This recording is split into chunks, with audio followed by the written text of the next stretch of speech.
நடிகர் விஜயே, இஸ்லாமியர்களே தீவிரவாதிகள் போன்று அவரை தூக்கி கொண்டு செல்கிறாயே, இஸ்லாமியர்கள் என்ன தீவிரவாதிகளா?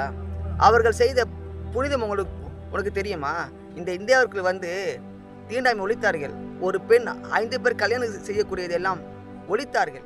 அனைவரும் கோயிலுக்குள் செல்லலாம் என்று அந்த அற்புதங்கள் செய்தார்கள். அனைவரும் சாலையில் நடக்கலாம், குளங்கள் தண்ணி எடுக்கலாம் என்று பல பல அற்புதங்களை செய்தார்கள். அப்படியாப்பட்டவர்களுக்கு நாம் நன்றிகளாக இருக்க வேண்டும். ஆமாம், நீயும் ஒரு கிறிஸ்துவர் தானே, இயேசு தந்தை ஏற்று கொண்டு வாழ்கிறோம் தானே. நீ வணங்குகிற அதே இயேசு தந்தையை இஸ்லாமியத்தில் இறை தூதர் என்று ஏற்றுக்கொண்டிருக்கின்றார்கள். அவர்கள் இஸ்லாமியர்கள் மனிதர்களாக வாழ்வதனால்தான் உலகத்தில் எந்த ஒரு கடவுளாக இருந்தாலும் நல்லது கூறினாலும் அந்த இஸ்லாம் ஏற்றுக்கொள்கிறது. அப்படியாப்பட்ட இஸ்லாமியர்களை நீ தீவிரவாதிகளாக வெறுப்பை உண்டாக்குற படத்தில் நடிக்கின்றாயே, படம் வேறு, அரசியல் வேறு, வாழ்க்கை வேறா? திரையும் ஒன்றுதான், வாழ்க்கையும் ஒன்றுதான், அரசியலும் ஒன்றுதான். எல்லோருக்கும் அக்கறை தேவை. நீ எல்லாம் மனிதனே கிடையாது. உன்னுடைய தலைவன் ராமசாமி அவன் கூறுகின்றான், தெலுங்கர்களுக்கு கீழானவன் இஸ்லாமிய கிறிஸ்துவன் என்று கூறுகின்றான். அவனும் ஒரு பயங்கரவாதி.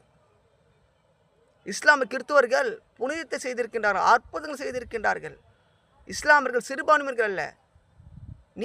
நீ சிறுபான்மை என்று கூறுகின்றாய். என்னுடைய தமிழ்நாட்டில் இருந்து கொண்டு உமக்கும் காந்திக்கும் என்ன வித்தியாசம் இருக்க போகின்றது? இஸ்லாமியர்களுக்கு சிறுபான்மையா?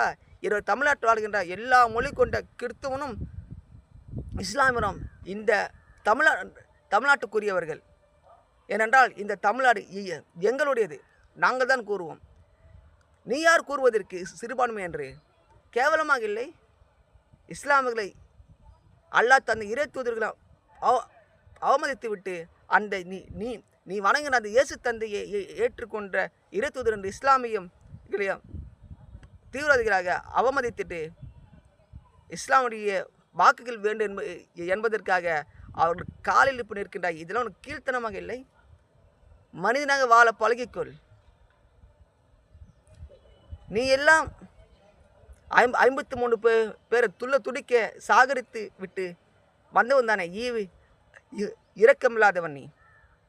உன்னிடம் இந்த நாட்டை கொடுத்தால் இந்த நாட்டு மக்களை நீ காப்பாற்றப் போகின்றாயா? இத்தனை ஆண்டுகளாக அந்த அதிமுக சாராயத்தை வைத்து இந்த நாட்டையே பாலியல் குற்றங்கள், கொலை என்று சீரழித்தவன், இலவசம் என்று அவனை பார்த்து நீயும் அப்படித்தான் வருகின்றாய். நீ எல்லாம் தமிழர்கள் இங்கு வாக்களித்தால் தான் நீங்கள் ஆட்சிக்கு வரவே முடியும். இனிமேல் உங்களுக்கு வாக்களிக்க மாட்டோம். நல்லவர்களுக்கு மட்டும்தான் வாக்கு.